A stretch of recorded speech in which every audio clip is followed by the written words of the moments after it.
Right back to Formula One. The Saudi Arabian GP has just finished at Jeddah, and no shock with the final result. We're going to get through some of the key talking points from before the race, during the race, and some off-track discussion about Helmut Marko. So make sure you stay tuned to this video right until the very end. So starting off early doors, Gasly had a gearbox problem on the formation lap, and I believe he took the start but ended up not finishing the first lap, or he went into the box. If I'm completely honest with you, I don't think it showed it, but he did not finish the race. I never saw him after pulling onto the grid for the formation lap. Lando Norris sort of like rolled out of his box. You've probably seen the clip already. If you haven't already, make sure you subscribe to the channel down below or up in this corner. We make a whole host of Formula 1 and Formula 2 videos. There's a Formula 2 race review coming next week, so make sure you stay tuned for that. And make sure you hit that subscribe button. We're trying to hit 300 by the end of April. We're really close. I'm sure we can do it. So hit that subscribe button down below or in this top corner, and I'll let you now get back to the video. So Lando Norris, he sort of like rolled out of his box before the start, and I'm quite surprised really that there was no penalty for that, because obviously those sort of things are normally like slam dunk penalties, but obviously he didn't set off the sensor or something along them lines. So there was a jump start there, but it wasn't a jump start, so no penalty for him. Then it's sort of nothing really happened in the opening few laps, apart from there was a bit of a battle between Charles Leclerc and Sergio Perez, but nothing sort of major happened. Lewis and Russell stayed quite close together. There wasn't really many changes in the front of the field. Then about lap 7, Lance Stroll hit the wall. He tapped the wall on entry to turn 23 and then went straight into the Aramco barriers. That obviously was a DNF. Car was ruined, and that brought out the safety car. Pretty much everyone on the grid, apart from 4 cars, boxed and changed onto the hard compound of tyre. The ones that didn't was Nico Hülkenberg, Lando Norris, and Guan Yu Zhou and Lewis Hamilton.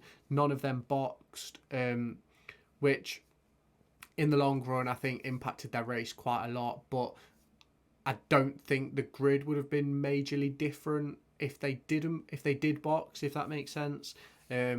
Then not long after the safety car, Albon and Magnussen made contact. K-Mag got a 10-second penalty, and then a little bit later on I believe he got another 10-second penalty.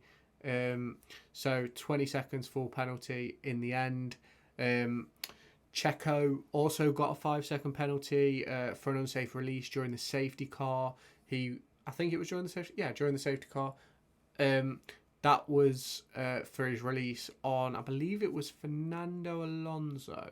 I think, if I remember rightly, it might have been somebody else, but I think it was Alonso. Then after the safety car, Lewis Hamilton on those used medium tyres had a massive defensive masterclass against Oscar Piastri. Oscar Piastri a lot quicker through the high-speed sections, and if you watch the race and you saw any of the clips or anything from that McLaren, in that high-speed section it just flew away from the Mercedes, and then in the slower speed stuff it closed back up.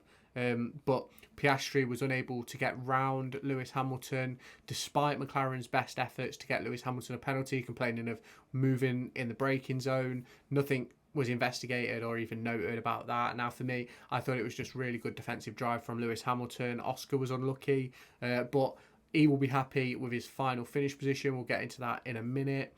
Then Lewis boxed, I think it was like lap 37, came out P9. Norris boxed a couple of laps later, came out just ahead, but he had a slow stop. Lewis was then unable to get in and around Norris because that first sector in the high speed was mega for the McLaren. So disappointing that LH wasn't able to get ahead in the end, but it's one of those. Guan Yu Zhou had a slow stop. He was running in P11. Obviously, he didn't box with the safety car, so he boxed really late on. I think it was about lap 43 or something like that. Had a really slow stop and ended up finishing at the bottom of the grid. The situation was very similar to the pit stop problem that Bottas had in Bahrain, which was about 55 seconds, but I believe it was a lot shorter with Guan Yu Zhou. So we'll now do a rundown of the teams. We'll start off at the back with Alpine. Yet again, another disappointing display for them. Gasly, obviously, not finishing the race. Then you've got Ocon, who finished in P13, which is better than what they probably expected, but then it's probably compounded by the fact of the safety car. Guan Yu Zhou didn't stop.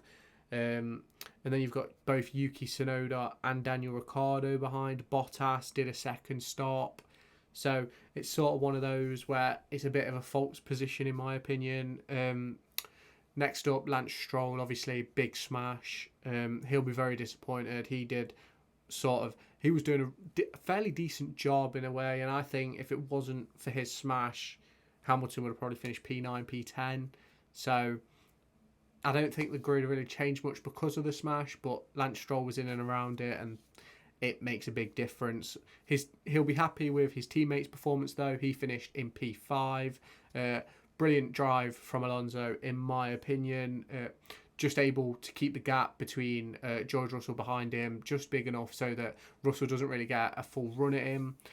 So yeah, I thought it was a brilliant drive from Alonso. Went into qualifying mode at the end, as he said over the radio. So yeah, decent by Alonso. Then next up, Guan Yu Zhou finishing P18, Bottas P17, compounded by the poor stop for Guan Yu Zhou and the second stop for Valtteri Bottas. I'm not quite sure why they stopped twice with Bottas, maybe struggling with tyre wear there at stake. So it's going to be interesting to see what happens with them heading into the next few races, because they seem to have taken a big step backwards as well. Obviously, without the safety car, I think Zhou would have been a lot higher up. Maybe the same with Bottas, not 100% sure, because obviously no one would have stopped on lap 7 without the safety car. And next up, Daniel Ricciardo finished P16, Yuki Tsunoda P14. Daniel Ricciardo, for me, just wasn't great. Again, he had a spin at the end, which, to be fair to you, nearly ended up putting him in P17. Yuki Tsunoda, I think, had a really decent race.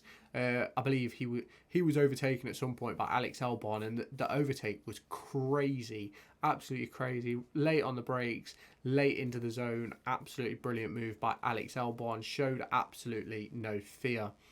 Next up, Logan Sargent. Now, I think this is probably one of his better races. He did only finish P15, but he was in that train with Albon, Tsunoda, Ricciardo, Magnussen, where Magnussen did a brilliant job holding everybody up. Alex Albon did finish P11 in the end. I believe that was as a result of Magnussen's penalties. I believe he was P12 on the road. So really good finish for Alex Albon and Williams. They'll be happy with that. Next up, Kevin Magnussen. Now, obviously, his penalties sort of smear his day.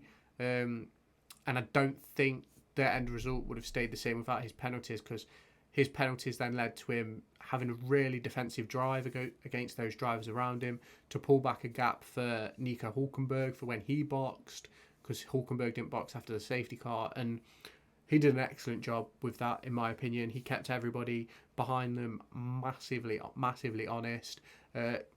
Really good defensive moves in the braking zones, not letting anybody get past him. Ended up with a P11 finish on the road, P12 after penalties, and it ended up with Nico Hülkenberg getting his first point of the season. Brilliant result for him.